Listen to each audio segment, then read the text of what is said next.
الشعبي الولائي بمدينة مسغان، مدير الحملة الانتخابية لدائرة خير الدين،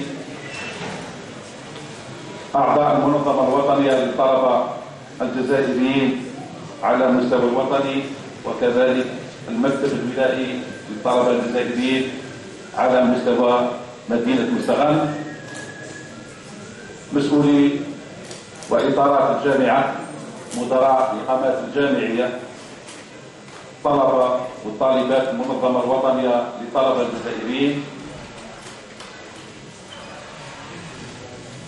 بهذه المناسبة السعيدة أشكر المنظمة الوطنية للطلبة الجزائريين في هذا الملتقى الأول حول آلية التشغيل في الجزائر تحت شعار وطن واحد ومستقبل واعد.